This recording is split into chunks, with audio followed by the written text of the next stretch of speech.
হাজার বছর ধরে এক স্বপ্ন, এক বিশ্বাস আর এক আবেগ হলো অযোধ্যার রাম মন্দির। এটি শুধু একটি স্থাপত্য নয়, বরং এটি কোটি কোটি মানুষের হৃদয়ের স্পন্দন। আজ আমরা জানবো মন্দিরের ইতিহাস, দ্বন্দ্ব, রায় এবং মহামিলনের কাহিনী। তার আগে এখনো যারা আমার এই চ্যানেলটিকে সাবস্ক্রাইব করেনি, অবশ্যই চ্যানেলটিকে সাবস্ক্রাইব করে পাশে থাকবেন, যাতে এই ধরনের ভিডিও সবার আগে দেখতে পান।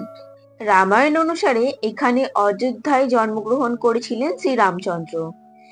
হিন্দু বিশ্বাস অনুযায়ী এখানেই ছিল রামের জন্মভূমি।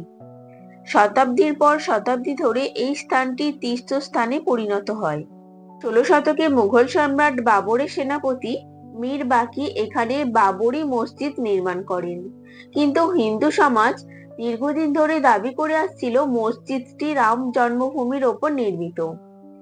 এই বিরোধী ধীরে ধীরে ঐতিহাসিক দ্বন্দ্বের মূল কারণ হয়ে ওঠে।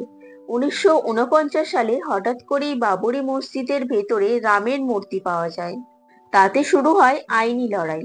এরপর 1980 ও 90 দশকে রাজনৈতিক উত্তাপ চরমে ওঠে। 1992 সালে ডিসেম্বরে এক বিশাল জনসমাবেশের সময় বাবরি মসজিদ ধ্বংস করা হয়। এরপর এই ঘটনায় গোটা ভারতকে কাঁপিয়ে তোলে। দাঙ্গা, সংহিতা, অসংখ্য প্রাণহানির মাধ্যমে এই ইস্যু এক জাতীয় সংকটে পরিণত হয়। দীর্ঘ 70 বছরেরও বেশি সময় ধরে চলা এই মামলার অবসান ঘটে 2019 সালে 9 ডিসেম্বর।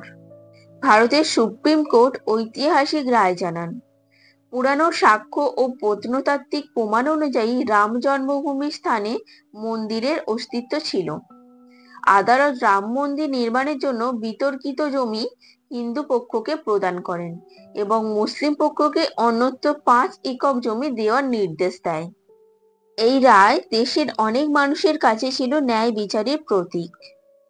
এরপর 2020 সালে 5ই আগস্ট প্রধানমন্ত্রী নরেন্দ্র মোদীর উপস্থিতিতে রাম মন্দিরের ভূমি পুজো সম্পন্ন হয় এবং গোটা দেশবাসী উল্লাস ও উদযাপন শুরু করে।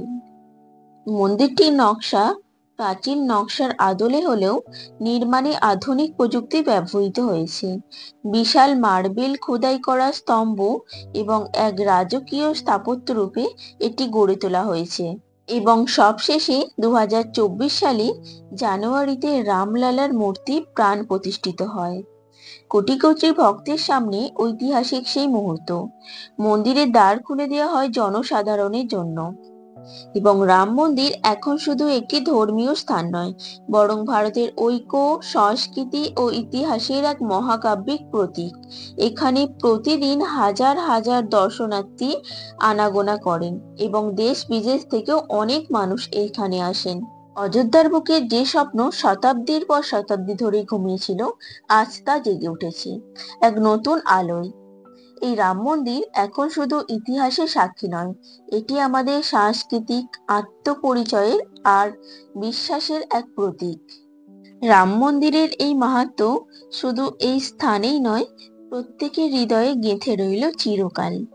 এই মন্দির আমাদের শেখায় সংঘর্ষ হতেই পারে, কিন্তু শেষ জয় হয় সত্য ও বিশ্বাসের।